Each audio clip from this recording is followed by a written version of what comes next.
niya naman sinabi, tingnan niyo yung mukha ni Marcoleta kung matatawa kayo.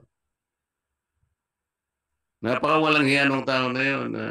Sa nakaraang comedy concert ni Vice Ganda ay umani ito ng iba't ibang batikos mula sa netizen dahil ginamit niya ang kalagayan ng dating Pangulong Duterte upang magpatawa sa kanyang mga manunood. At maging si Senador Marcoleta ay idinawit niya upang magbigay lamang ng pagpapatawa sa kanyang mga taga-suporta. Kaya nagbigay na ng pahayag si Senador Marcoleta tungkol sa ginawang ito ni Vice Ganda. Pakinggan natin ang kanyang mga sinabi.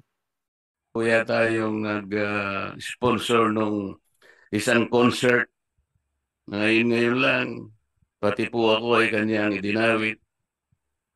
Nagpapatawa po siya.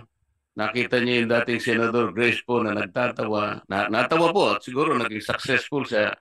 Napatawa niya si Senador Grace po. Bigla ba niya naman sinabi, tingnan niyo yung mukha ni Marcoleta kung matatawa kayo. Napakawalang hiya nung tao na yun, Mr. Chair.